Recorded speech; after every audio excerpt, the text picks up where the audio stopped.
Hey humans, how's it going? Susan Ruth here. Thanks for listening to another episode of Hey Human Podcast. This is episode 300. Can you believe it? And I had a conversation with Steve Lindsey. He's a legend in the music industry, producer, composer, arranger, publisher, music supervisor, basically a kingmaker.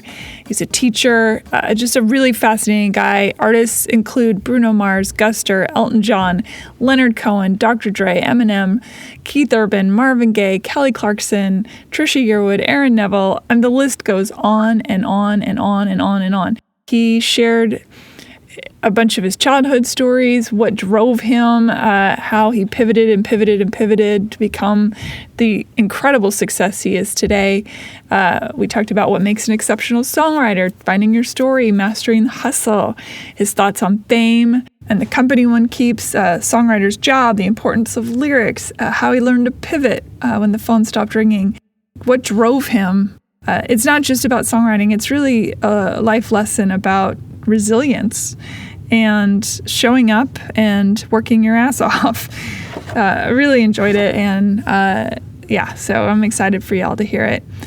I can't believe it's been 300 episodes. That's still mind-boggling to me, and again, I thank you all for listening and for being a part of it. I wouldn't obviously be here if it weren't for you, and I know that, and I appreciate it fully. Thank you so much for keeping this show going and for being a part of it. Today, in the music industry world, we learned that we lost a beautiful artist, Nightbird.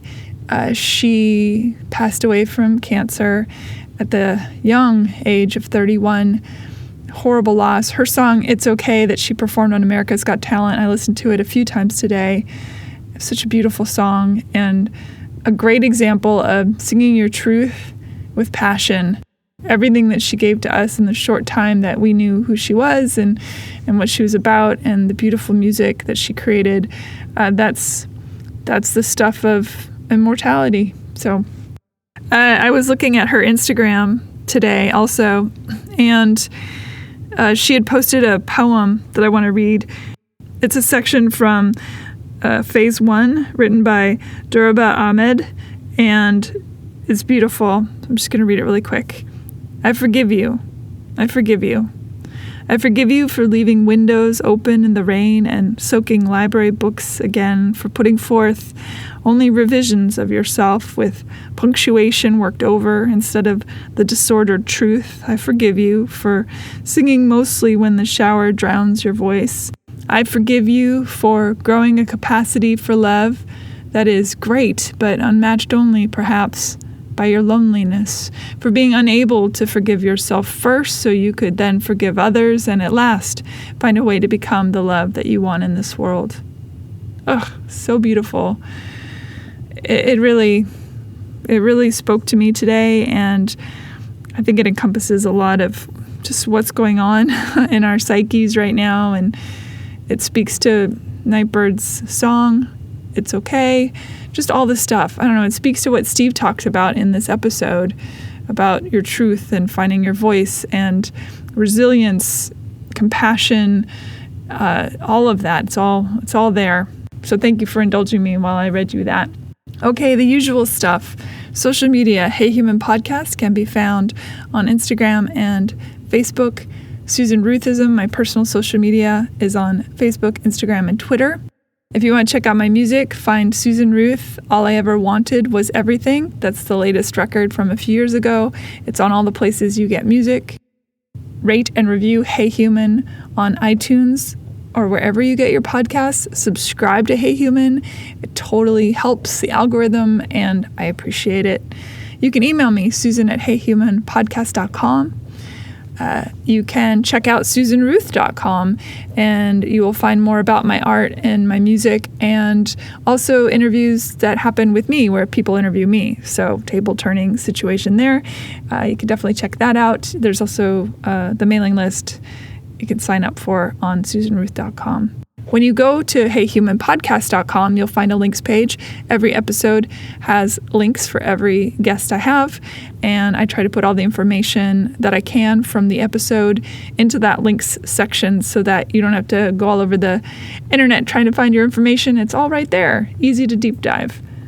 definitely check that out. That's it for the businessy stuff. Thank you for listening. Stay safe out there. Be well. Take care of each other. Be kind. And here we go. Steve Lindsey, welcome to Hey Human. Thank you for having me. Thank you for having me. This is your lovely office in Santa Monica, and it's impressive. Is that surreal sometimes? Are you so used to it at this point? Or do you ever look around and think, holy shit, look at all this stuff I've done? No, I personally don't care about this stuff, but you gotta have one room you drag clients into that think that. I get it. So this is kind of like, I guess the fly trap on some level. So let's talk about where your beginnings were. I was born in New York City. Then somewhere before I remember it, we moved to New Jersey, to Montclair. And I grew up in a show business family, pretty much. I mean, that's what I saw every day, and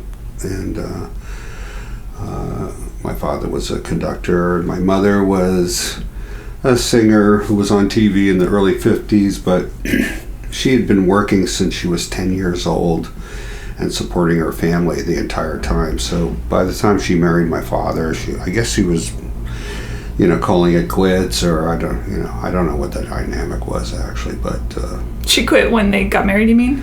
After they had me, and they both, it was kind of a Brady Bunch thing. My father had 3 other kids, and my mother had another daughter, so they already had 4 kids between them, and then I was the first of their children, and I think that's about when she came close to retire.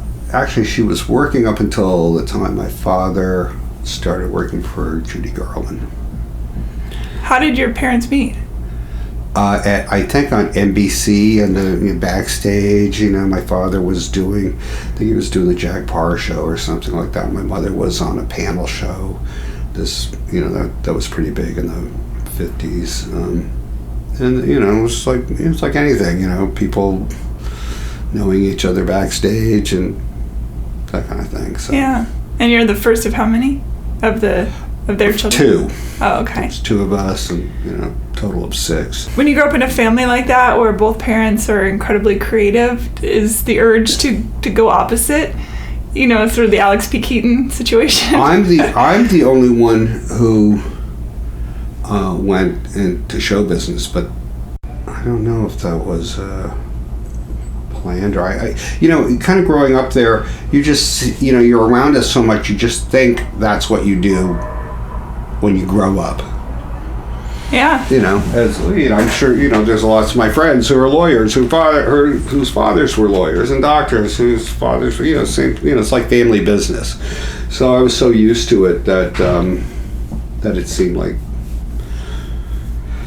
pretty natural to go there. And your father was, as you said, a conductor, but he's music director for Garland and Merv Griffin and Right, he was started with I think his first big job was with Pat Boone, and then Judy Garland, then with Merv Griffin for 30 years, and Streisand and a bunch of other people. So yeah, he was always working. I think the question with expectations of going into the family business. So that's an orchestra. That's a person who really knows their music theory and understands music at a really deep level. Mm-hmm. Was that an expectation that, my kids are gonna all have this, or not such a big deal? No, we weren't pushed into it, or I kind of we all played an instrument because my mother thought it was a good discipline, and and she says hey, you don't have to be a musician, but it's always even if you're a doctor, if you're at a party, you can sit down and play piano. It's always good, and get the girls. Yeah. So but I gravitated towards it pretty early on when my father first gave me my first piano lessons. I could read and write music that evening, so it was And then, I just started falling in love with it probably around 10 years old. But I was, studying classical piano with different teachers because that's what you just did. We didn't have like video games or internet or any cell phones. You entertained yourself. So that was just a part of something you did after school. Yeah. And it was just, another thing. And then, but I really loved it. And then I think when I was 10, I really wanted to play drums. So my dad got me practice pad, 2 sticks of practice pad, and a book called Stick Control. And he said, once I had that down, I could get a drum. So for my birthday, I got a snare drum. And for Christmas, I got a hi-hat. And then for my next birthday, I got a kick drum. So he slowly brought this. So when I was driving them crazy, I played the records all day long. And I just loved it. But I continued my piano studies.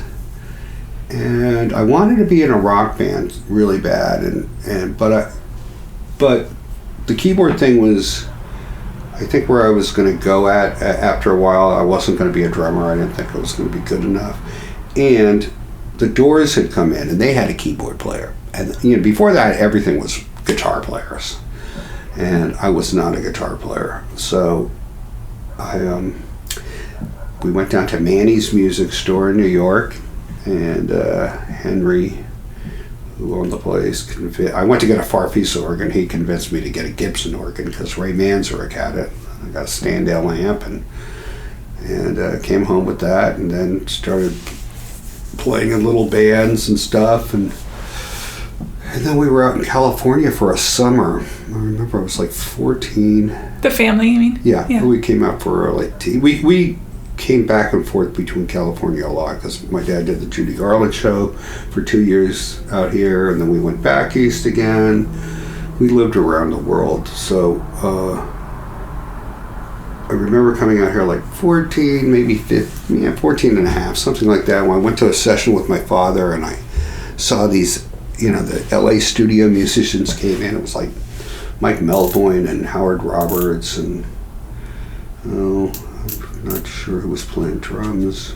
Probably Shelly Manne, maybe not, maybe someone else. John Guerin and Max Bennett, they're real cool guys, and they were coming into the session, and they all were driving like Porsches and wearing sunglasses, and after the session I came out with my dad and I said, hey, I know what I want to do with my life. And he goes, what's that? And I said, I don't want to be in a rock band anymore. I want to be one of those guys. I said, I want to be LA studio musician.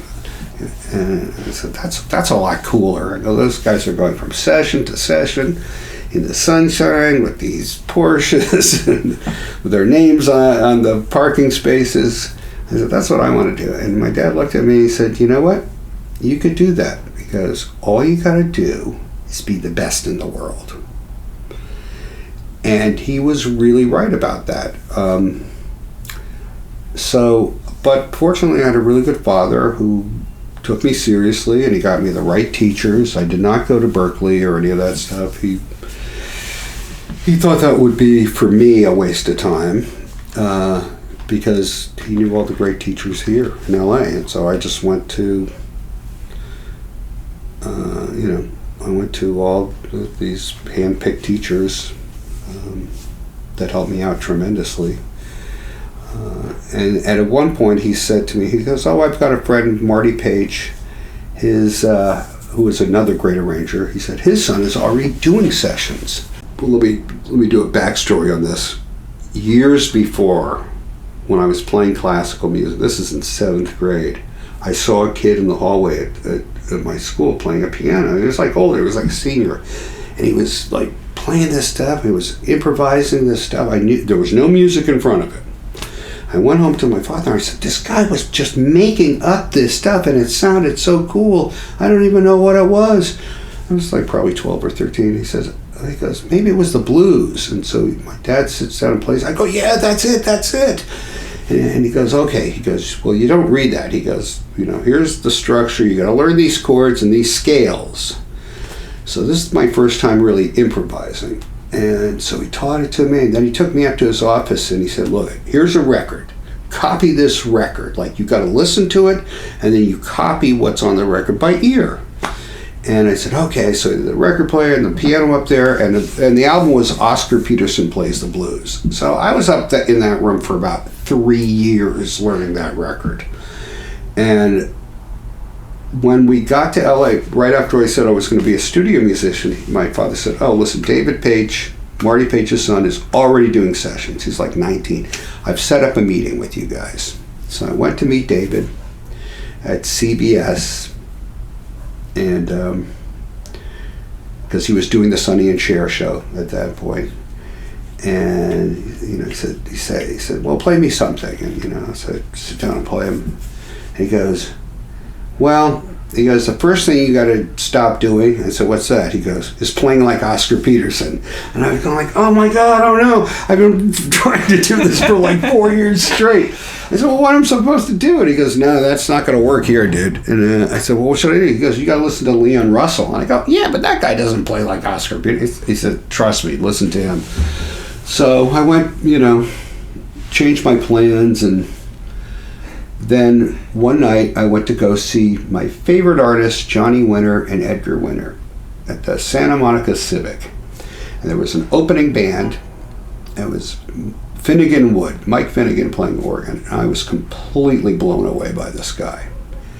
Second band, their first tour, Little Feat. Oh my God. I see Billy Payne playing piano, and I'm going like, oh my God, I'm not going to even watch this Edgar Winter and Johnny Winter show. I mean, that completely, I was just floored. So next day, I go down to my little record store, I get their album, I bring it home, and I look at the back to see who's on it, and then I get my dad's union book. And that has the listing of all the musicians in it and their phone numbers. Billy Payne is not in there, but Lowell George is. And I call Lowell George in Topanga, and he answers the phone. I go, hey, I'm trying to find Billy Payne. I was wondering if he teaches piano. And he goes, yeah, I think he does. Here, let me give you his number. And then I call him, and he said, yeah, you got to come over and audition. And I went over there and auditioned for Billy, and he started teaching me for $7 an hour. Oh my God. And, and that was like the beginning of stuff, but it was a longer road to get to the next thing, but with a lot of different variables. There was a point in time where I was a real screw up. Well, pretty much all the time. Like normal teenage screw up, or yeah, but yeah, normal. I don't know. By today's standards, maybe it's nothing, but by then it was like I was definitely the black sheep in the family. I was driving my parents crazy, and. How does one be a black sheep in a world of musicians? How are you? I was taking a lot of LSD. Yeah. That was the start. Smoking pot, bad boy, not going to school. Getting chicks. Yeah, well, that's nothing wrong with getting girls, but it was more like smoking pot, not going to school, not doing any homework, just playing piano all day. I would imagine it'd be hard for somebody who'd already found who they are to. I don't know if I knew who I was. I knew I liked getting high. That's one thing, and I knew I liked playing music, getting high. Yeah, I mean, like school would probably feel. I did a lot of LSD in high school, and I barely went to classes. Yeah. And I was like, this is not where it is for me. So, and probably, I guess I dyslexia, ADHD, or whatever. Mm-hmm. But anyway, so I was having a tough time, and then. Were your parents coming down on you for it, or were they sort of letting you figure it out for yourself? I think, well, combo platter on that one, but previous, when we were in New Jersey, my mother took me to a place called Serendipities in New York, which was an antique store and a soda fountain. And I fell in love with all this old advertising. And I wanted her to buy me a Coke sign. And it was, probably then it was like $100, which is like $1,000 by our day's prices. And she said, no. And then I thought, well, how am I going to get one of these Coke signs? And I thought, well, how are these guys getting them? So we lived in Montclair, New Jersey. There's a street called Bloomfield Avenue. Went for acres. Just right from Montclair to Patterson, everywhere, one long street. And I knew like all the proprietors of the like the soda fountain places. So I went in and I said, hey, you got any of this old advertising in your basements? They say, yeah, sure. You want to clean it out? You can have it. And I started. From the time I was 13 to 15, I amassed so much of this stuff for nothing. I got a Wurlitzer, bubbler jukebox for like $60. I mean, I had so much stuff, and then I was wheeling and dealing and selling it, and by the time we got out here, I had a lot of money in the bank. So I think I was like 15 or when I was 16. I was really at odds with my parents, and they went out to the movies one day, and my sister and brother-in-law were living in Marin County, and they had a really cool hippie restaurant called Herb and Joe's, and it was all, it's where the Grateful Dead ate, and it was like my dream. And one day they went out to the movies, and I don't know how I did it. I know I called a cab. I got a cab, went to the airport, bought a ticket with my bank account in tow, in a bag, bought a ticket, flew up to San Francisco, then remembered where they were and got on a bus to Marin. It was snowing. They didn't even know I was coming, and I got to a payphone and called them from the payphone while it was snowing. They didn't even know. Like, if they didn't answer the phone, I don't know what I would have done. And I just said, I'm here. And I'm like, what? And then my brother-in-law came to pick me up, and they said, listen, you got to call mom and dad. And they said, my father said, look, if you go to school there, you can stay there. And then they put me to work in the Herb and Joe's restaurant, flipping eggs and shit like that. And I went to school, but I really didn't go to school. I was just hanging out with musicians. And eventually I came back, and then I moved out by myself, and then I had to get a job. And how old are you at this point? Probably 17 or 18, about 18. So you didn't quite emancipate, but you basically... Oh, they were glad to get rid of me. And, I went to Samo High, and they just just graduated to get rid of me, too. I mean, it's like the early 70s. So I went there with when the guys from Dogtown, the Z-Boys, or Stacy Peralta and all those guys. So that was a group of guys that were like kind of loners.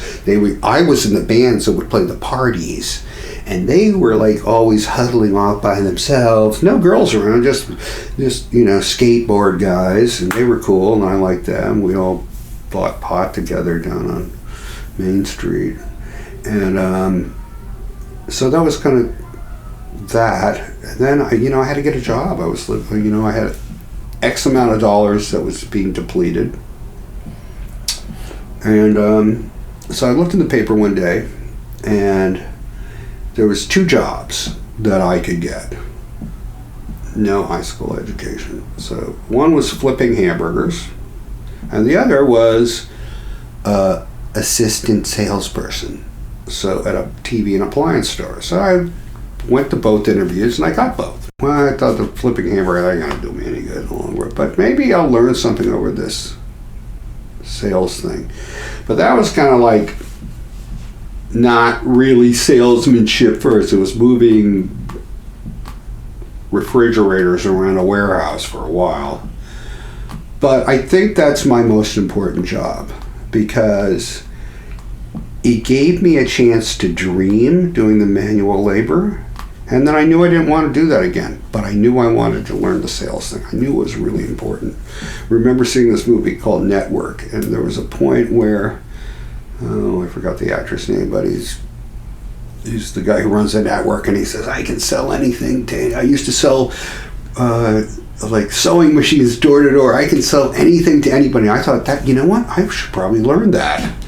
And I just got really lucky. I a guy in there who used to be a Dale Carnegie sales trainer, old timer, that taught me that every day and drilled it into me. And I don't know, by the time I was 19, 20, I was running I was managing the stores. Now I had some money, and all of a sudden, I was thinking outside of the box. I was telling the people who owned the stores, they had like 19 stores. I said, hey, listen, why don't we make these things look like warehouses instead of these cornball stores and make it look like a discount house? They go, okay, take one store and do it. And it became hugely successful. But I knew I didn't want to do that anymore. So a friend of mine said, like, hey, I'm going up to University Stereo on Sunset where it's all rock and roll time, and there's a lot of money to be made in selling stereo. So I went with him up there for a while. And were you playing all along? Yeah, I was always playing. Yeah. Always playing. And I had a girlfriend, and I had a baby by the time I was 21. Wow. So now I've got that going on. Did that shift a lot for you, or did you just... Not really. You work harder? I mean, yeah, it did when she left me with a baby when I was 22, and then I was a single father. But up until that point, I was just, like a 21-year-old guy on Hollywood, driving a Mercedes around, doing a bunch of blow, and I wasn't really marriage material, let's put it to you that way. But, I was 21. Yeah. I don't think anyone's marriage material at that age. So, I got through a bunch of stuff like that, and then I leave there, and then I'm kind of like, I don't go to university. I'm kind of down with it, but then, money runs out again. I got to figure out something, so I got another job at this other place called ABC Premiums, which was a warehousey kind of store before Best Buy. This is all before that stuff. And I learned to be a buyer. So I learned the other side of it. And then my really good friend from University Stereo, he's still there. He calls me, he goes, I got these Mexican clients. They got so much money. They do all these hotel chains. They want to buy like stereo systems, not PA system, like disco system. Like, how can we get involved with this? And I said, I know how to buy. And long story short, we both left our jobs. We got an office on Westwood Boulevard. We called it Ocean Park Wholesale. And we started selling everything tobacco. Like, I went down there, we started with the disco systems. Before I was done, we were selling the police department their microscopes for fingerprint. I mean, I have been a hustler since I was 13, so I hustled up this stuff pretty well. And at one point, I was running into some musicians again, like people were like friends of mine were like going like, hey, Steve can get us all wholesale stereo stuff. And I had these whole things going, like I knew how to buy. So when the Sony Walkmans came out, I would call like Sony and go like, I'll take them all. And then I would tag them. I had like 30 days to pay for them. And then every stereo store like within the surrounding area would be so pissed because it was Christmas time. They had to sell up, so they had to buy them for me. So I'd make a phone call in the morning and just put $10 on each one. I'd make like $2,000, $3,000 in a day doing just tagging stuff that I knew was going to go, and then resell it. And I had 30 days to pay for it. So I was doing all these scammy hustles. And who's taking care of Bebe during this? I hired a woman, like a babysitter lady. Yeah. So we're hustling up all this stuff, and Westwood Boulevard was really interesting at that time. There was so many people doing. I mean, Westwood was the hottest place in town. I mean, that was like the nightlife place of all time. I mean, every Friday and Saturday night, there was like, what Abbott Kinney is now, but it was like crazy. So you're on Westwood Boulevard, you're in the heart of the action. So we're like, but there were so many guys that were hustling down there too. So one guy came into us at one point, he says like, he goes, I created this thing, this invention. He goes like, you don't have to use your Sparklets machine anymore. It's like this water purification system. You put it under your sink, and it's got this charcoal thing, blah, blah, blah. So I said, okay, that would be cool for my house. But then I started thinking, hey, we're doing Mexico. And everybody always says, don't drink the water. So I went into this, on Pico, they had a little sign shop. I had a little sign made that you put on like the sink, like a little teepee kind of thing. And it said, now you can drink the water, in English and in Spanish on the other side. I got that little sign. Flew down to Mexico and sold water purification to all the hotel chains. And by the time, I don't know, Bill and I, we both went out one day, bought BMWs for cash. I was getting close to being a millionaire by the... Which back then is nutty. Yeah. And anyway, so I was running into some friends that were doing music. People were bringing over people going like, hey, these guys can get you all these stereo equipment wholesale, and at one point, I forgot how I got, but this guy, Bruce Gary, was a drummer. These guys all knew me from ABC Premiums. That's how, because that place was always rocking with the stuff. So I met a lot of rock stars and people in these places. So I started, I never hustled my music thing on anybody. I didn't say anything. I was just going like, yeah, they used to call me Stereo Steve. So, so anyway, Bruce Gary is a drummer in a band. They got a record coming out. They're in a band called The Knack, and they have a record coming out called My Sharona. It hadn't come out yet, but it's coming. So he goes like, my friend Bert Navarre, the guitarist wants to buy a stereo. Can you go over to his house? And he's in the Palisades. He actually, this is like, 40 years ago. I moved into that neighborhood. He's my friend now. I mean, but here's the funny story. So I go over to his place, and he's got this, I think he has the first Porta Studio and a Roland drum machine, a CR78, the first of the push button, play a rock beat kind of thing. MIDI is not invented yet. And he's got all this stuff, and I'm going like, wow. And he goes, yeah, I can do all my demos and write all my songs from this. Have a little Porta Studio here. And I'm going, that's amazing. So I go to it was West LA Music back then. I go to West LA Music, I buy it, and then now I've got money, I put a piano in my office on Westwood Boulevard. I'm going back to doing my music. 3 weeks later, I said to Bill, I'm out of here, man. You can have the company. And I met these other guys that were in Venice at the time, because I got this little place in Ocean Park, and I started meeting a lot of people that were young and hustlers like me, but they were in real estate. So they were going, and I had some money. They go like, man, you should come with us, man, and buy up. We're going to buy up Main Street. We're going to buy up all this property. It's the last beach property in Southern California. It's all, but it was all ghetto back then. I mean, you would not go to Abbot Kinney back then. Forget it. You would be dead. I mean, it was all gang. Forget that. Main Street was dodgy enough. But these guys, Perloff and Webster and my other friends, they were buying up this stuff, and they're going like, come in with us. And I was going, yeah, but I want to be a record producer. So I said, like, I'll tell you what, I'm going to give 5 years. If I'm not a record producer in 5 years, I'll come with you and do that. Unfortunately, I became a record producer in 5 years, because otherwise I would have owned so much real estate in Santa Monica. It would have been ridiculous. But the funny thing about that is I still know these guys, and they think I have the better life.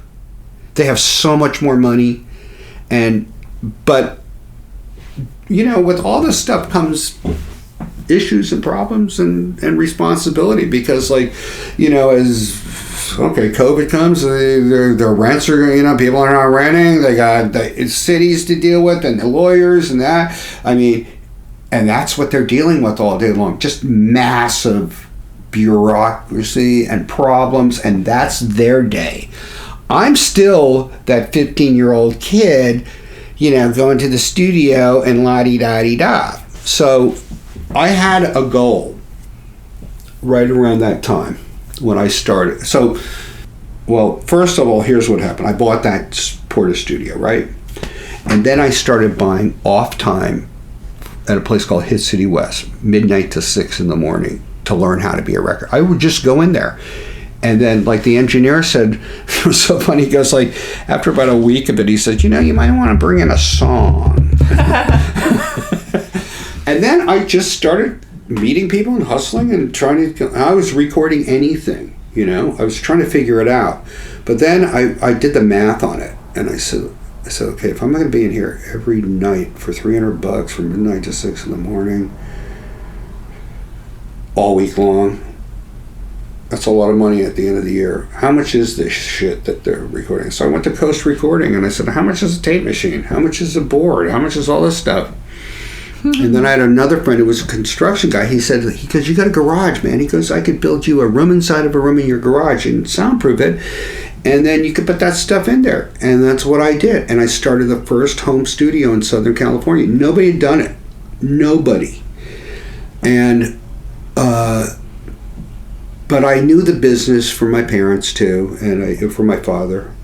And I know one thing: proximity is power. So, and to be in the music business, I mean, the power is in the songwriter. That's the most important person. I mean, that's, you know, it all starts with the song. So, God bless you. So, what I did was, you know, a lot of things, you know. I'm very fortunate. I know I got some angels going on in my life, because, like, every time I hit bottom, I get back up or whatever, but things present themselves. So I had a girlfriend who had a girlfriend, and her boyfriend that she started dating turned out to be this guy named Joel Sill, who was running all the music from Paramount. And we became friends. And I hadn't done any real music, but he saw me play piano one night at their house. And he says, man, he goes, you're good. He goes, like, what, you should be a songwriter, blah, blah, blah. And I started my little studio, so I'd made a demo and played it for him. And he goes, and he said, you know what, I'm going to hook you up with Lance Freed over at Irving Elmo Music. And so I went over to meet with Lance to be a demo producer. And he said, well, I just bought the Memphis Stax catalog, and I'm thinking about hiring someone to do that. I said, okay. So I said, meet with me next week. And I went in with my own money, picked a couple songs, and made current demos. That's what he wanted, current demos of old songs, like, so he could sell them to Cyndi Lauper or something.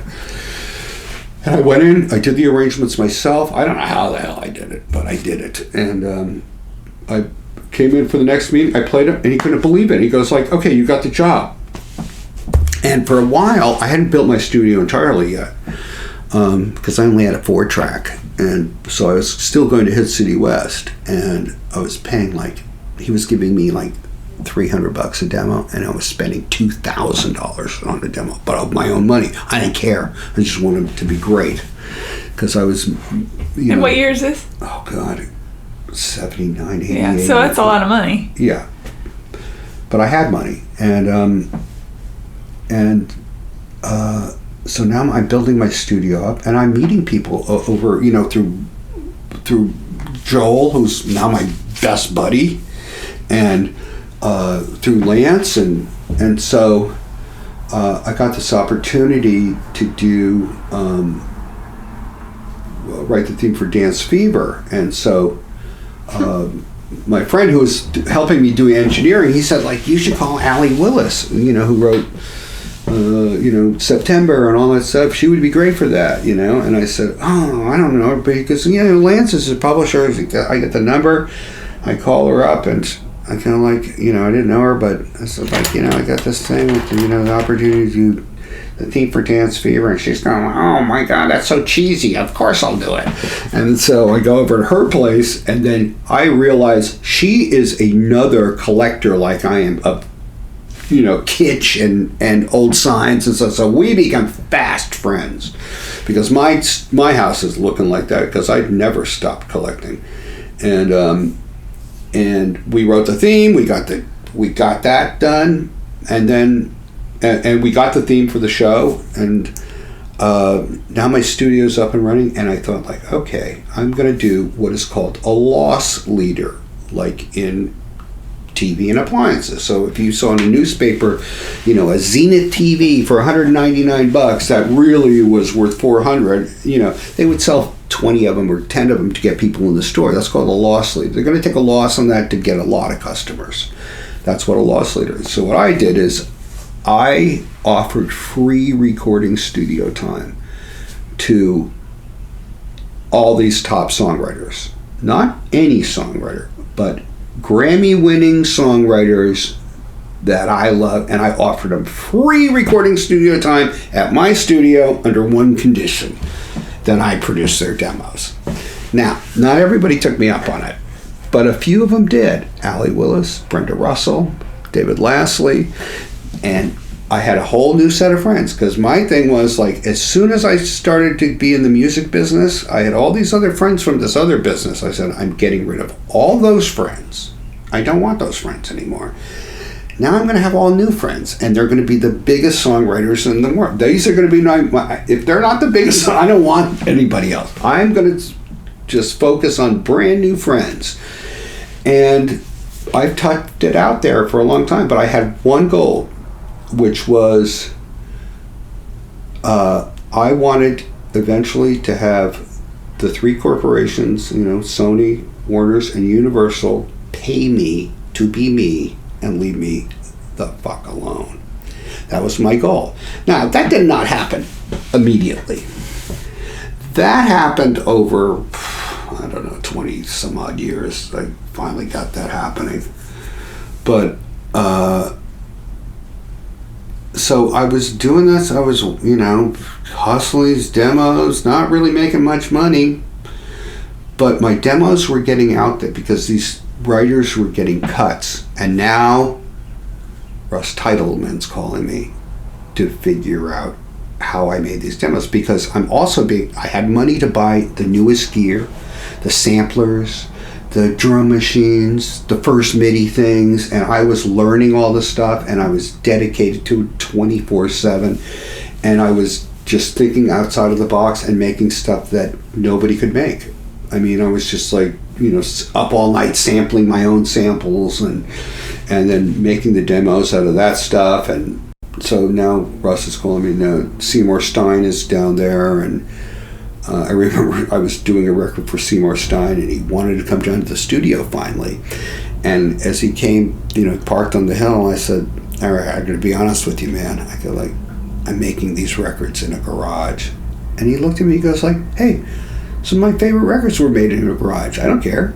And that was really actually eye-opening for me. And so I work with, you know, and now everybody's kind of hustling now. And it becomes kind of a little mecca of its own. And one day, I go in to do, you know, now I'm doing some keyboard sessions for people too, because people seeing me play. And Richard Perry, who had been doing the Pointer Sisters, and I go in to do a session for him for El DeBarge, and I don't know, so, you know, and that was really great. But Brenda Russell gets this song called Dinner with Gershwin for Donna Summer that Richard's going to produce, and she insists that I do the arrangement. So I get called back. But I'm now producing at Warner Brothers for Seymour. And so I talked to his guy, his handler or manager, and I said, well, I got to co-produce. And he goes, Richard doesn't co-produce. He goes, he wants to hire you as an arranger. And I'm like, well, I don't want to work for that old man. And like, I'm the hot young guy, you know. And so, and Seymour calls me, because this is all, you know, he's at Warner's too. And he goes, listen, kid, he goes, you're really talented, but you're pretty difficult. So, and Michael Austin says the same thing. They both corner me there, and they go like, go do this thing for Richard. You might learn something, kid. And Charge him what you want. He doesn't care. So, you know, I forgot I called Jeff Lorber. I go, like, what's the rate? He goes, you could probably get $10,000 a day or whatever from that guy. So I said, okay, so I go down there. And I'm working all day on this track by myself. He says, how do you work? I said, I work by myself. I'll do the drums, I'll do the bass, don't worry, I got it down. And so I got all my gear there, and I'm doing the stuff, and Brenda's there. And at one point, Richard, he explains to me what he's looking for in the string part. And it's so eloquent that it was actually inspiring. And it inspired me to do something different than I would have done. And then I watched him produce the vocal with Donna. And I didn't know how to do what he was doing. I mean, he was like a great acting coach with a great actor. I mean, it was like... And also during the day, he was having Brenda rewrite the second verse. And explain it. And I said, like, why? You know, I never even thought of anything like that. I mean, well, who does that? You know? And then, like, that night, I'll never forget it. I driving home from Melrose from Studio 55. It was like the worst night of my life because I realized that night I was not a record producer. And I said, I got to learn that shit. So I called him the next day. I said, hey, man, if you want me to help you with your background vocal parts, whatever, or mixes, I'll come in for free. He goes, yeah, sure, come over. So I spent the next week with him, just watching him work. With Perry? Yeah. Yeah. He called me back, 10 days later to work with Michael McDonald. And, I went back there, got the shit kicked out of me again, and then with El DeBarge again, Torture Zone, but it was like it was music boot camp over there. And the funny thing, I explained to people, because I'm pretty much a I mean, Richard was my mentor. I was with him a lot of years.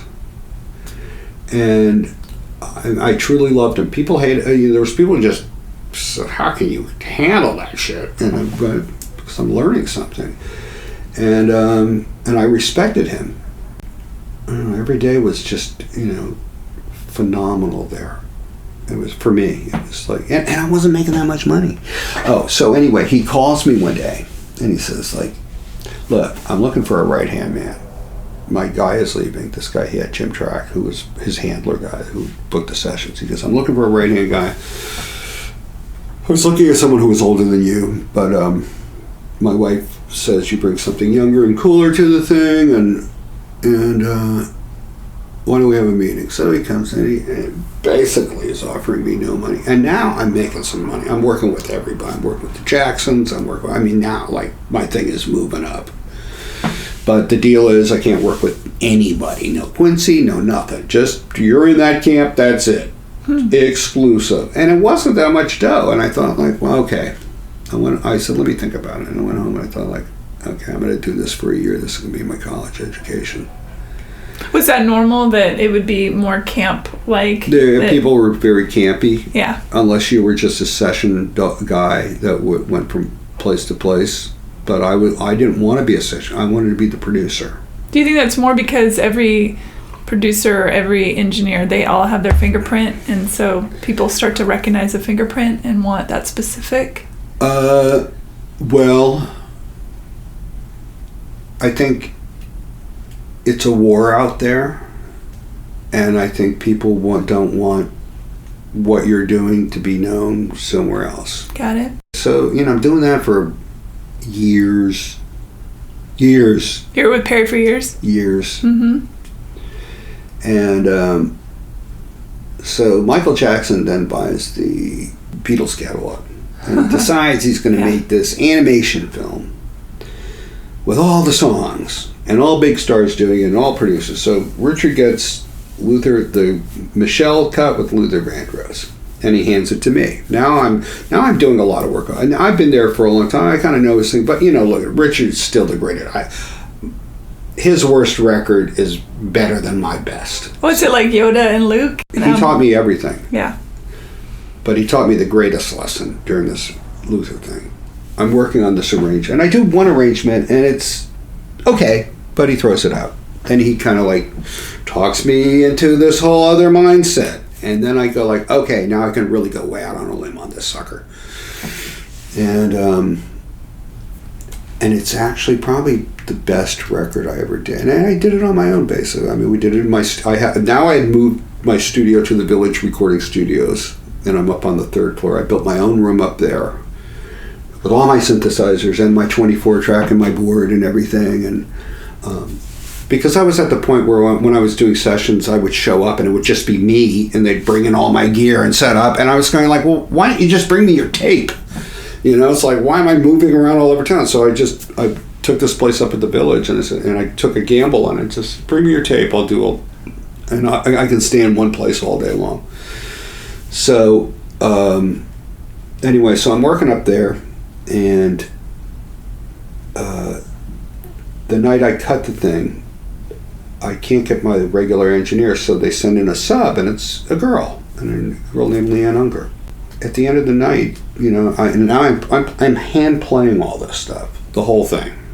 You know, it's not like, I mean, the drum, I did an 808 drum machine, which I programmed, but the rest of the stuff I'm hand playing, the bass, the strings, everything. At the end of the night, she goes like, you're a really good producer. She goes like, I got a client that's looking for a producer. And I said, oh yeah, okay. Because at this point, because I was in Richard's world, I had so many record company presidents bring me like Pointer Sister lookalike bands for me to produce, because they didn't want to pay Richard his fee, and they knew I kind of could do it. But I would say no to all that.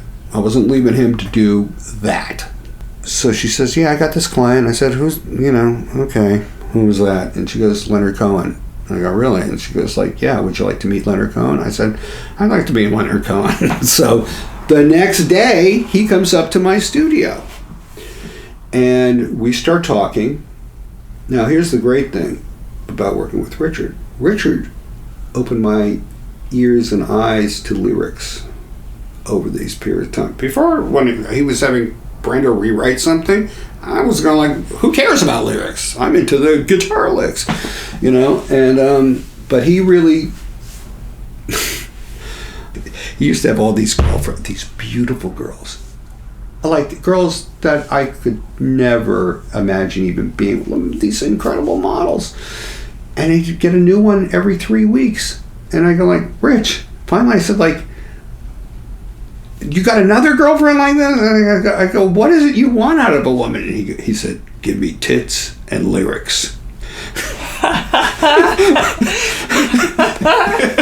I will never forget that as long as I live.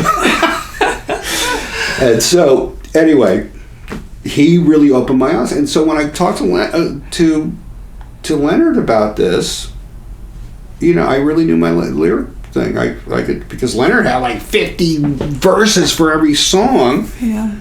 You know, most people can't write 2 good verses. He had 50 great verses, so I could go through it and be like a nice sounding board and say, well, you know, not that I had really anything to do with it, but I could talk to him about it.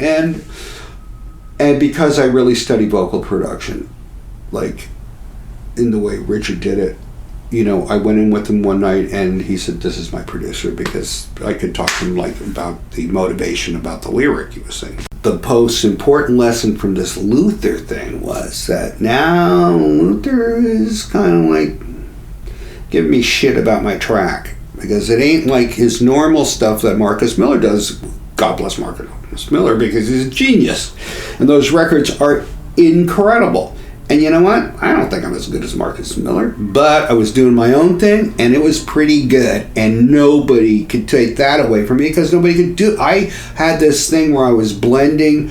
I figured out how to reharmonize the whole Michelle record to make it not sound like a little German pub song. And then I kind of stole the groove from Juicy Fruit for the drums, and then like the bass line from I Was Made to Love Her, and then I did like a Michel Legrand string arrangement on top. It was like this you know, gumbo of this thing that was I know, I just got lucky. I mean, it was like, I don't even know how I did it, but I did it. And Luther was giving me a little shit about it, and we were kind of like going back and forth about it, you know, because I was still a little arrogant at that time.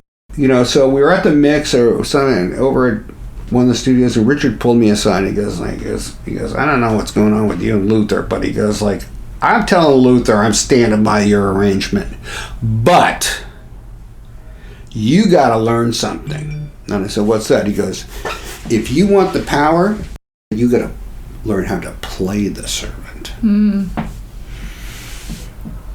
And that took me a while to grasp the entirety of it. But from that point on, it changed my life. Because then it became my mantra of serving. Because, look, let's go back to where all these people began. I'm not saying all, because everybody has a different motivation why they want to be a star, okay? So here's what I imagine. There's a boy or a girl, mommy and daddy don't pay attention to them. Or they got some problems at home, or something's going wrong. So they get a pretend microphone and they sit in front of that mirror and they pretend that they're singing out to the world because they want a lot of attention that they're not getting. And the ones that really got troubles are going to get motivated really hard to get that attention. And the whole thing is about attention on some level. And whether it's through acting or something else or, whatever it is, but in music, this is a big common denominator that I found. It's like, the ones that are really driven, they're the craziest. And to get that discipline and to get that kind of attention from the world, good and bad, honestly. Yeah, I don't know what the good part is, but so if you're the producer and you step into that light of their attention, you're gonna get crushed. So that's why, at one point when I was producing a lot, when I was producing Elton and Aaron Neville and Celine Dion and, Willie and Peter Gabriel, Don Was and I were on a playground, our kids went to the same school, and he said, you gotta get a publicist. You're quietly producing all the biggest artists in the world. And I said, yeah, but I want to continue to do that. I'm not stepping in their light like you're doing. And I love Don. But he's a star. I'm not. He knows how to play that game. I don't know. I mean, he's pretty light and lovey. I'm not. So I never wanted to do that. And it served me pretty well, but there was a time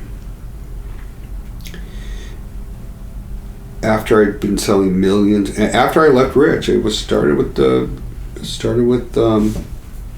Leonard, Alexander O'Neill, CeCe Peniston, then David Anderley had a meeting with me over at A&M, and he thought I'd be good for Aaron Neville. I go, hey, I'll do it. And he goes like, whoa, kid, slow down. Like it was just a thought. And I go like, give me a week.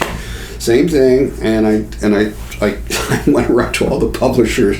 I told them I had the gig, and I said, give me your best songs. And then I listened to hundreds of songs, assembled a DAT with like 7 or 8 songs, and I brought it into him the next week. And he said, okay, we'll meet with the manager. Met with the manager. Flew me down to meet with Aaron, and I got the job. And then at that point, I beat out a lot of big people to get that job. And then it was Aaron's first platinum album, and I was doing really good till about 93. And then grunge came in, and the kind of producer I was not wanted anymore. And it was pretty scary because, I was driving around my fancy car, living in Mandeville Canyon with a swimming pool and a tennis court, and the phone stopped ringing. So I had a manager at the time Bennett Kaufman and Steve Moyer, and they're going like, well, you know, like you gotta, you know, go develop a band, and I'm going like, what? And I'm going like, go to Seattle. Yeah, exactly. You know, it's '93, and they go like, you know, I said, no, develop a band. I said, like, I'm used to making $100,000 on a weekend, and they're going, that's not happening anymore, and I'm freaking out a little bit. But they get me this opportunity with a band that wasn't signed named Guster, and love Guster. And I did their Goldfly record, and went to Boston and went up to their attic and edited their songs, and then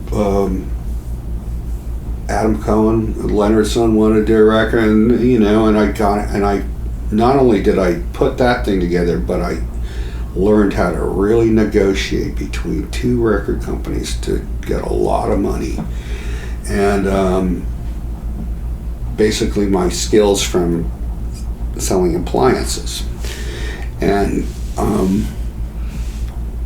then I was back in play again. All of a sudden, you know, Madonna's my friend, and you know, like I'm back at it. You know, I went from like, you know, a guy who, you know, was like a slick pop producer to like, you know, on the edge of shit. When you're dealing with a band that is creating their own work versus seeking out outside songs, do you go in with the same mentality of trying to help them cull what is the greatest thing that they could do? Yeah, I do. I'm kind of, you know, I'm all about the songs. So it's, you know, I don't know, I'm still learning, but it's got to be trickier with the egos of the band to say your songs are not maybe good enough, or you need to change this or do this, whereas a professional songwriter, that's all they're doing all day long. You know, sometimes two writers will bring you a song even if they're pros, and they go like, and this is the problem from my side of the thing. It's like they'll bring me a song and they'll go like, check out this song, we just wrote it, blah blah blah, we just, you know, it's like they just gave birth. That song didn't exist until they wrote it, so they just gave birth to this thing, and you go, yeah, that's a beautiful baby, but it needs a nose job. And then, how can you say our baby needs a nose job? It's perfect. Now people actually will, I think, listen. But, you know, I'm not right. I mean, it's like it's all subjective. I can be as wrong as I'm right. But, you know, I think I have a good sense about what it takes to have a song that will endure and be, you know. Regardless of genre? Yeah. That's an interesting pivot, because I think for a lot of producers and musicians, not necessarily one trick, maybe two trick ponies, but to be able to pivot around so many genres like you have is a feat. Well, you know, that was the other thing my father said to me when I wanted to do this, and he says, you better be able to do it all. So, yeah, I'm kind of like, I've dedicated my life to learning everything about every style, and, you know, I'm a pretty good forger when I have to be for TV and film stuff, and then I also, you know, I'm around the best musicians on the planet. I mean, it's like some of these guys, Jim Cox, Dean Parks, George Deering, Dan Higgins, Charlie Bishop. I mean, these guys are proof that aliens exist. I mean, these guys can, like, Jim Cox is the reason why I am not, you know, a session piano player anymore, or even, like, I shouldn't even call myself that compared to that guy. I mean, it's like, you know, I remember seeing him actually sit down, the first time sit down and play, I said, I better take this record production thing a lot more seriously, you know, because if this guy exists, I can practice 500 years, I'll never be that good. Yeah, I know a lot. That's just talking about the style thing, yeah. But I love everything. So it's like, you know, I'm passionate about everything. You know, I'm a record collector. I talk, you know, we talk all the guys. We talk about all these records and little, you know. It's like, you know, I'm nuts about it. I mean, yeah, it's like it's my hobby too. So it's, and I like figuring out how people made those records. But you know, at the end of the day, the songwriter's job is to make people feel like they're not alone. And I've worked with some really, I'm always learning. I've worked with some extraordinary people. I mean, Jeff Barry probably is the best songwriter and the best teacher I've ever worked with in my life. His thing is like, in the first line, you got to answer the question, who are you singing to, where, when, and why? And that's a hard thing to do. And watching that guy work was just, that was the master class. I've never met a songwriter like that. And I've worked with some great songwriters. But that guy, he's on another planet.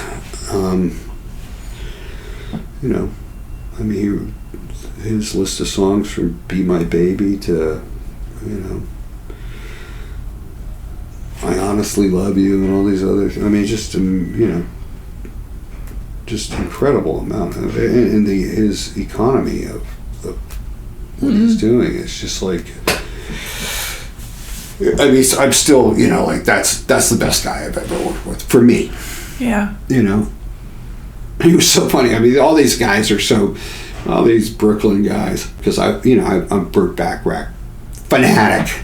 And when I was talking about Burt, he was like, that guy is kind of a hack. And, it's like, and he goes, and I said, well, and he knew I worked with Leonard Cohen. He goes, yeah, whatever, Leonard Cohen. I don't know what you understand any of that stuff, really? And it's like,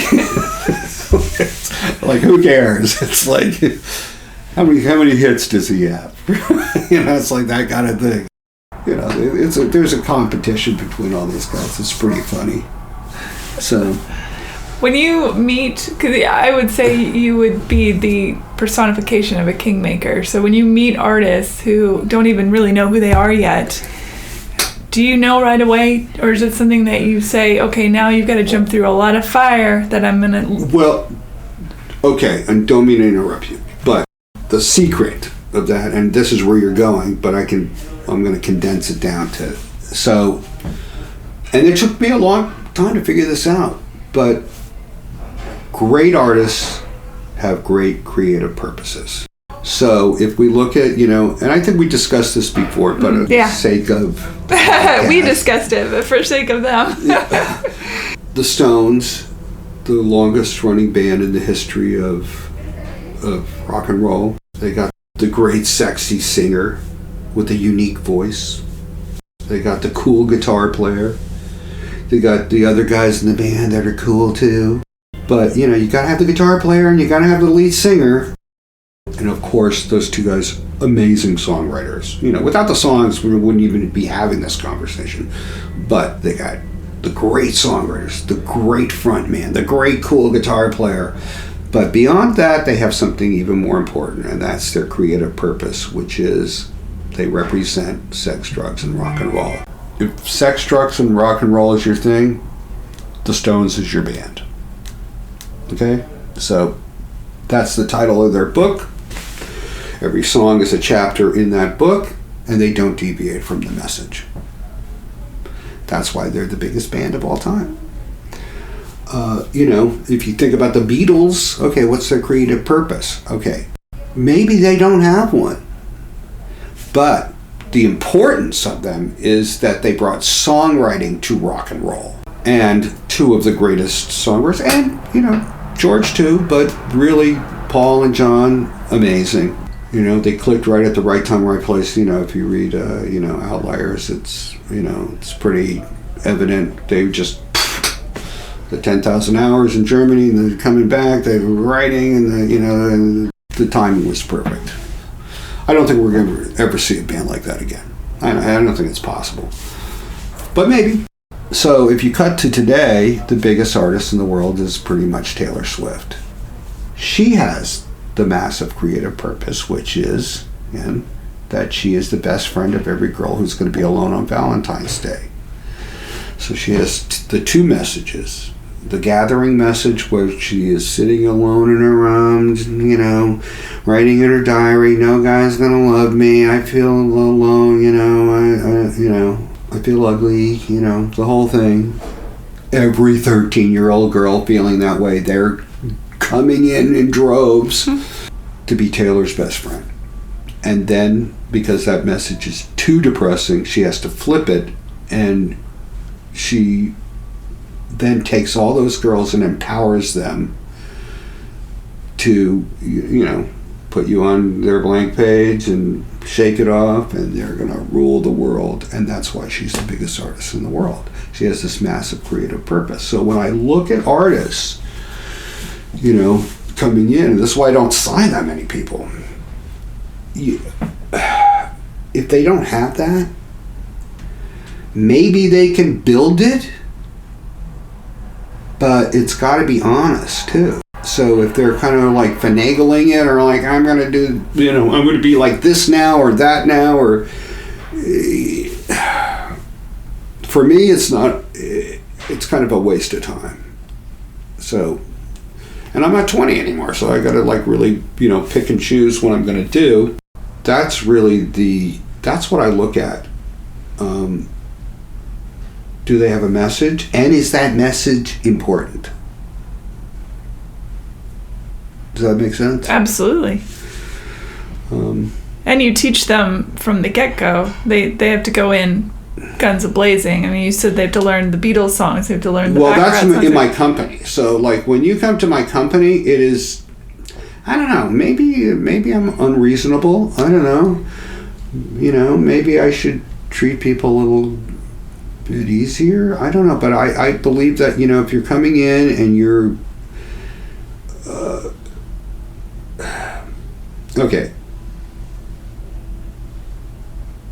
The difference in where my generation, I don't like to be the old guy in the room either, but my generation and the current generation is different, because like my generation, we had to write a song, we had to make a demo, we had to go around shopping that demo to some. There were filters all along the way to get a hit record. So an A&R guy had to like it. Then he'd have to give it to an artist. Maybe they don't like it. That song doesn't go. Then you do a bunch more songs. And then the A&R guy likes your song and gives it to an artist that likes your song. And then they say, we're going to put it on hold. We're going to cut it with the other 40 songs they're going to cut. And then it's got to boil down to the 10 that get to go on the album. And that's a big hurdle. And then if you get picked as the single, well, that's an incredible thing, but that doesn't mean it's going to be a hit. That just means that it may go out there and they might spend some money on it and, promote it to some P3 stations. If they don't get the phoners, that's the end of that. So it's like the hurdles to get heard back in my time, you really had to be good. Now, anybody with a laptop and really doesn't know that much about music and can just buy some loops and shit like that and then sing Top Liner over it and make that record this afternoon, can put it up on Spotify, and they're there. So it's like we went through from all these hurdles to get heard to like 100,000 songs a day going up on Spotify. What's worse? Right. I mean, I think we had it better. Yeah. Well, it certainly made the content better. Well, yeah, but it's like 100,000 songs a day. Yeah.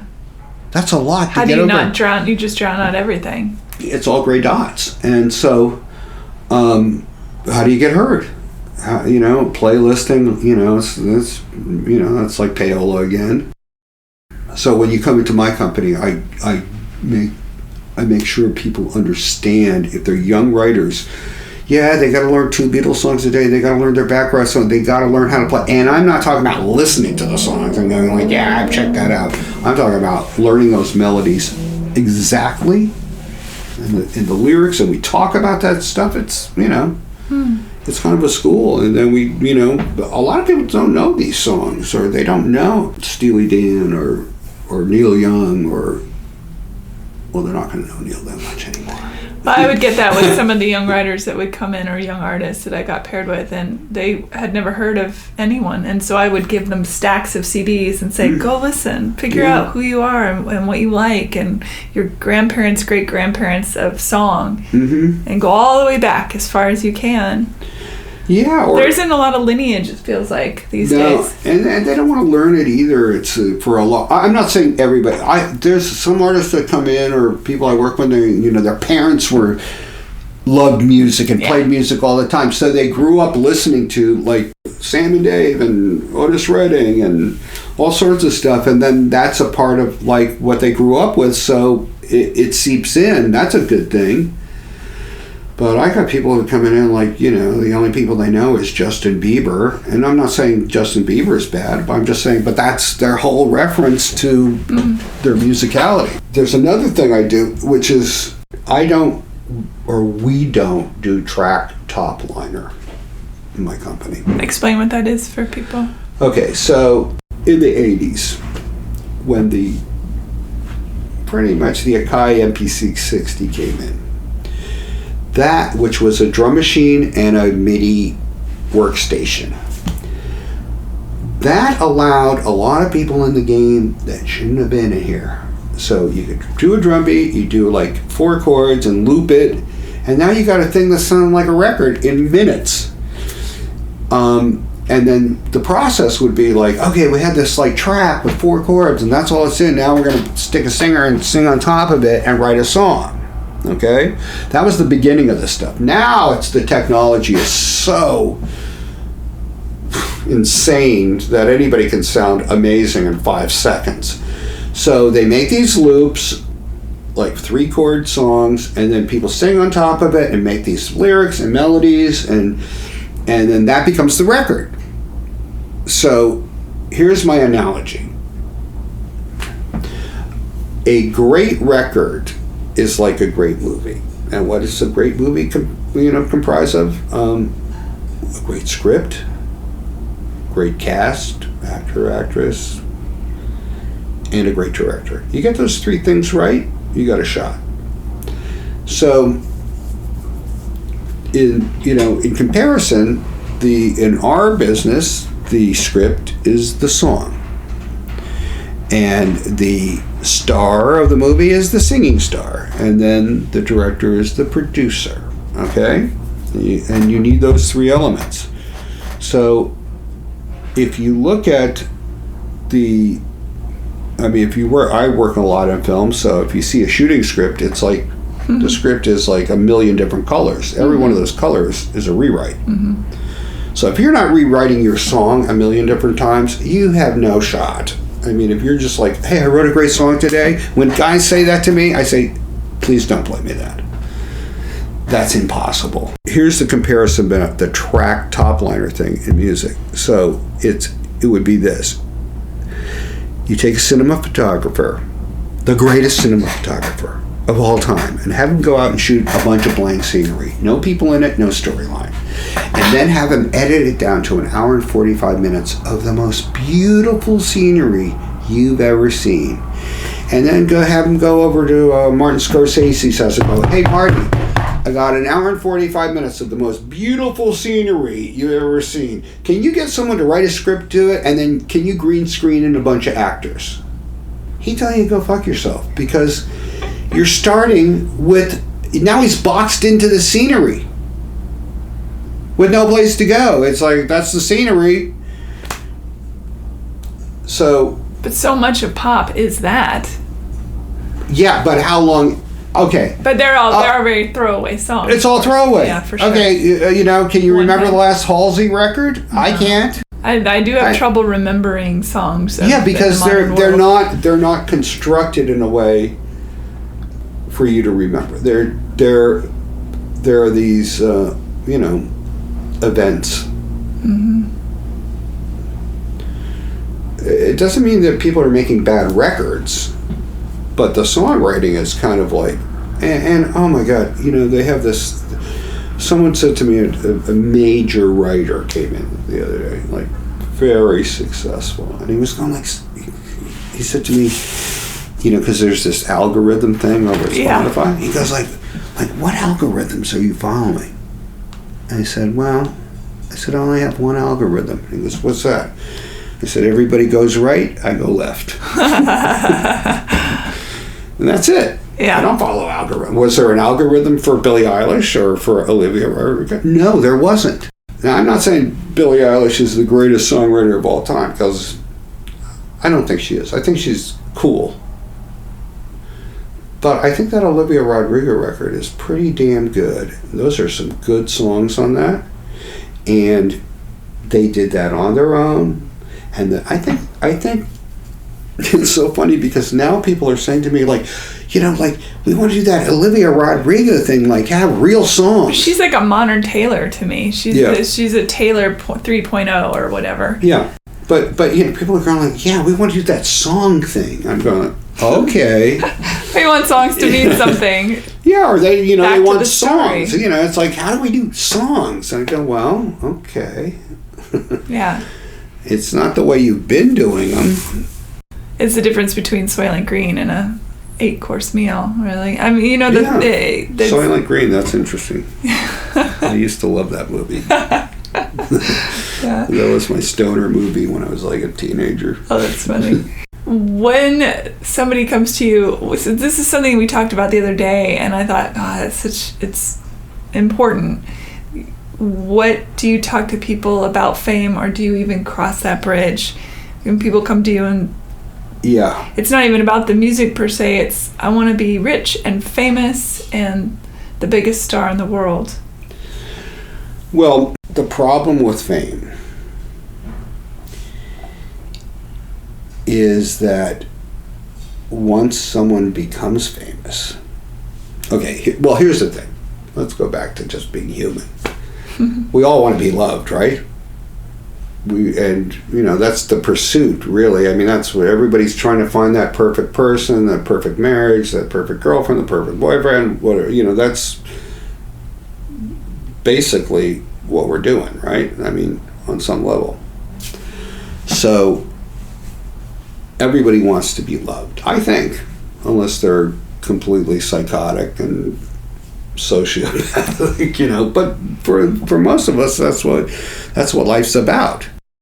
So when you get famous and then you meet someone, you will never know if they love you for who you are, or would they be with you if you weren't famous, because you won't know that. That's impossible to know. But the chances are you won't believe that they're with you because who you are, and that will eat at you, and that will make you depressed, and that will make you turn to drugs and alcohol and get lonelier and lonelier, and then that thing will fall apart. And you know, that's why, you know, a lot of people go through 3, 4, or 5 marriages in this stuff. Mm-hmm. Or they marry other people as famous or almost as famous. Yeah, maybe that's even better. Mm-hmm. I mean, maybe there's something in common there. I don't know, because the things that would drive a person to that, there's an emptiness maybe, or a hole that can't be filled, and so if you have 2 people like that, that might be tricky. Yeah, and those things rarely work. But sometimes they do. I think they probably work better than the other way around.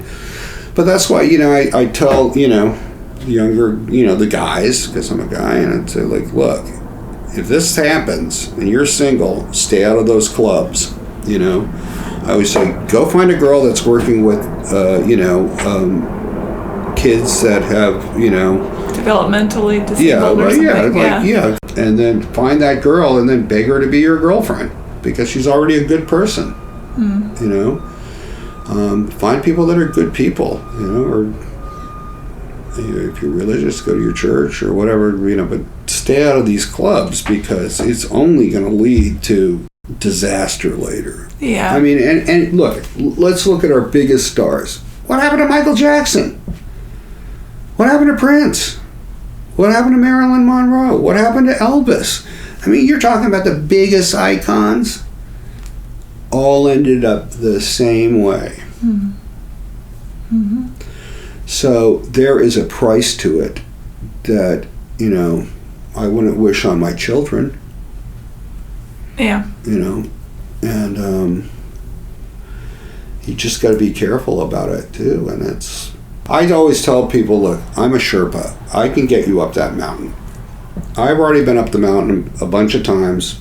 I know the pitfalls. I know where, you know, I know where the infidels are hiding. I know, I know the easier route up, but it's never easy. But I know, like, I can save you some time on the way up, but the air is thin up there, and you got to be prepared for it. And it's the other thing that's funny about it. You can help people as much as I do, and it's like, it is the most thankless job. My favorite quote that Leonard said was, and it's perfect. It's kind of a variation on "No good deed goes unpunished," but it's, "Why do you hate me? I never tried to help you." That's good. Yeah. And that's, it's like you start helping people out, and they resent it for some reason. Are your kids, any of them, following in your footsteps? I hope not. Yeah, I figured that's what you were going to say. I wouldn't want to. I don't wish that on anybody. Yeah. It's been really tough. I mean, it's like, this has not been an easy life. It's been a very tough life. But you would do it again? I don't know. Maybe I would do that real estate thing. I don't know. I mean, I probably would do things different, because I think I see the importance now in being a better person as I got older. The first part, I was, a selfish guy, and then, you got to figure out what motivated me to do all this shit. So I look at all these plaques and shit, like, I was driven too. Yeah, clearly. It's like, but and I went to therapy when I was in my late 20s. That really helped me out, because I was really crashing and burning at that point. And there was a period, like, when I was in school, and like, local Brookside School, like, third grade, fourth grade, fifth, somewhere in there. That principal did not like me for some reason, and that's also because I think, my father was on TV every day. No other. I wasn't in a show. I was in, Montclair, New Jersey. The other famous guy was, Dale Barrow. His father was Yogi Berra, but that was a baseball player. That was cool, that's more like sports. My dad was on TV every night. My brother-in-law was Robin on Batman. There was some jealousy, I think, going on somewhere along the line. There was this thing where you could, like, during your lunch period or something like that, you could help out other kids in the school, like the younger kids. And I did it every day with 2 other kids, and I was, like, really helpful. And I was, working really hard to be a good little guy, and working really hard at that shit. And then at the end of the year, they had this auditorium thing, and they gave out these little pens with a little, a silver pen or something to all the kids that really helped out. And I was the only one who didn't get one. And I am going to tell you, that was the thing that drove me to be like, motherfucker. It's like, I'll show you. Yeah. I mean, that was my driving force, I think, in my life. Interesting. It's like, my wife will say to me sometimes about our kids, like, my son Fox, he's not being treated right with the, or something's happening in school, and I'm like, good. It'll drive them to, to be successful, or what, or motivate them to do something. Yeah. Everybody now, it's got to be so, like, cozy, I mean, that's what I find with parents and kids now. It's like, I agree with you. It's got to be, because the world is not okay. It's not an okay place. It's a disaster at best. And if you don't get those skills from the get-go, you just won't be prepared. No way. If you're all, cuddly and just like, everything's going to be just so politically correct, and God help those kids to get out in the world. It's going to be a scary place. Yeah, for sure. What's your go-to music when you relax? What do you like to listen to? And it doesn't have to be one of yours, one of your artists, but it might be. Well, no, I listen all day long to stuff because I'm working on it.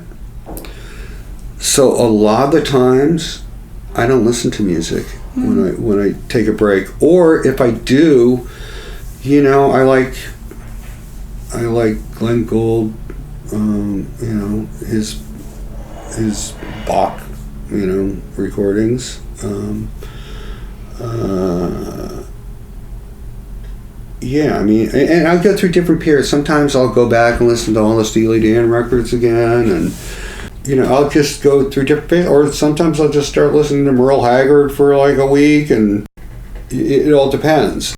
You know, I like Willie's Roadhouse. Mm-hmm. You know, I mean, those are the stations I have, like Willie's Roadhouse, and then you know, I have the 50s and 60s, and then I like the 40s. I love the 40s big band stuff. I love big band. You know, I just love it. Yeah.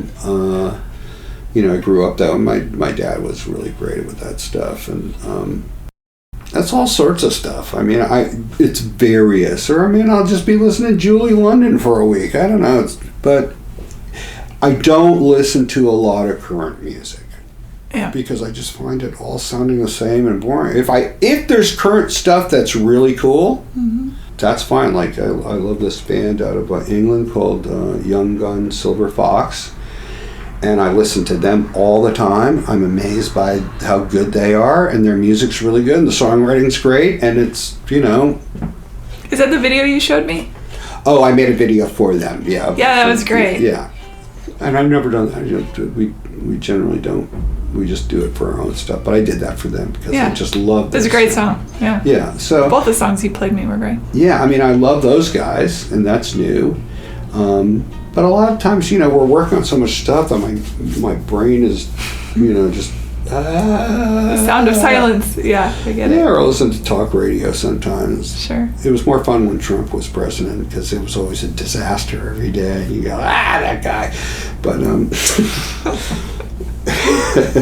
it's not, you know, I mean, it's just terrible 4 years to have that guy in there. But it was, as far as, you know, never a dull moment. Oh no, it was great. It was great for those guys, and you know, it's so funny. They're still trying to, like, you know, stir the pot. Breaking news, and it's like, you know, nothing compared to, you know, the calamity that guy created. Yeah.